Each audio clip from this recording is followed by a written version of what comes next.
You're watching Las Vegas 1. News and information 24/7. That controversial SWAT invasion at a Seven Hills home is raising more questions. What happened to the marijuana supposedly seized by police? And why is the DA trying to take the children in the home away from their mother?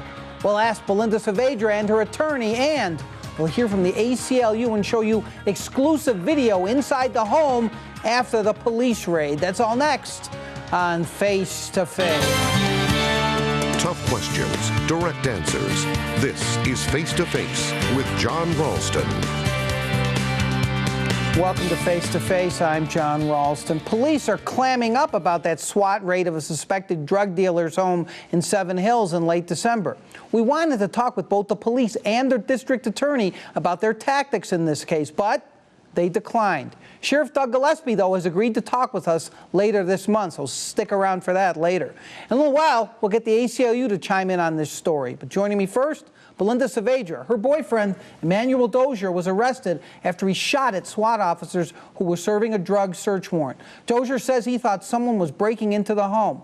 Also with us, her attorney, Vicki Greco, who's helping Saavedra to regain custody of her children who were removed from the home after the raid. Welcome back to the program. Thanks for having me. This is a very disturbing story to a lot of people who heard that 911 call you made, in which it was clear to me, and I think many others who heard it, that you and your boyfriend had no idea that these were cops, that he did not, appeared at least, to not know that they were cops.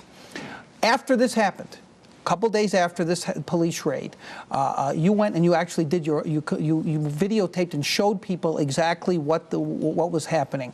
Why did you decide to do that? For my own good, just to show the how they were so I can't even think of the word to describe how they destroyed my home, what they did to my food, what they did to the vacuum cleaner, what they put holes in the walls. They shot 6 times into my house. And you have a young daughter? Yes, and she was in the front of the room. She's 13 years old? Yes, she is. She's 13 years old. All right. I'm going to show some of this exclusive video so our viewers can see exactly what you did. We're going to show a little bit of it now, and then later we're going to play that 911 call to show people that what you said happened appears to have been what it was like. Take a look at the first part of the videotape. This is the front door. This is where my daughter was sitting at the computer desk with only one little light on. She was eating and on the computer at the time. And as she was sitting at the computer, she heard the bang on the door, banging on my gate. On the gate. Now we know there was a hook from the police in here. They were kicking the gate. That's when she started to run out of the office. And as she was running out of the office, they broke this out.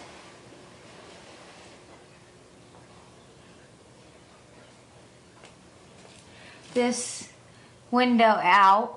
As she was running to me, telling me someone was breaking into the house. She ran in this direction.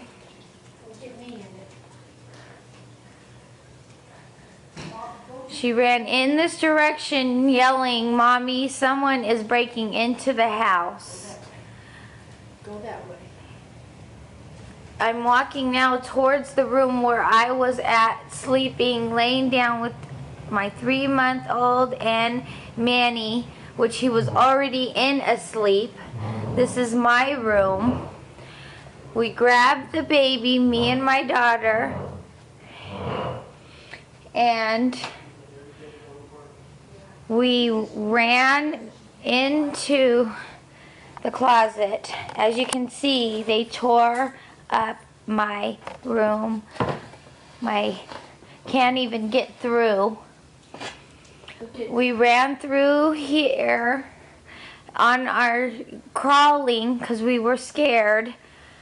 They were gonna shoot through the windows. This is the bathroom leading to the closet where we were hiding at.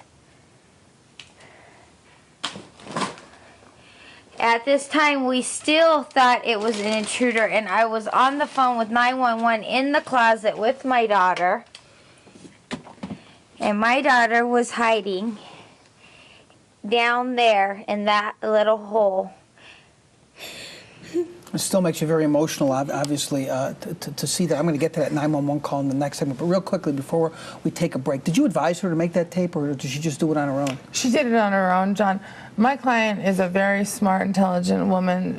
She's had her background. She's had her past. She's very intelligent. She's a good mother. And she wants to take care of her children, and she loves her boyfriend.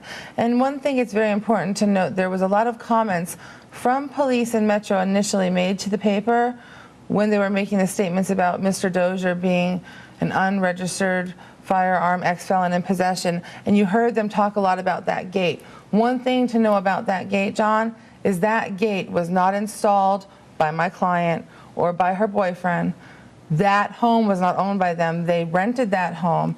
That gate was on that home prior to them renting the home, and I believe it's under our investigation right now that it's a standard gate on all of the doors in the community. I've seen many gates like that. We're going to take a break real quickly. Does that tape that we're going to see more of, does it have any legal probative value at all for any future legal proceedings? Yes. No, let her answer. I don't think you're a lawyer yet. Does it have any legal probative value? Because she seems to think it does. For what? We do. You're going to file a civil suit against the cops? We are in the process of that right now. We're waiting to see how the situation with Manny turns out. We understand that the police have a difficult job to do, but we do believe that rights were violated here, or policy wasn't followed, or policy is just crazy. All right, when we come back, we're going to look at more of that tape that Belinda Saavedra made, and we're going to let you hear again part of that very dramatic 911 phone call. Back in a moment.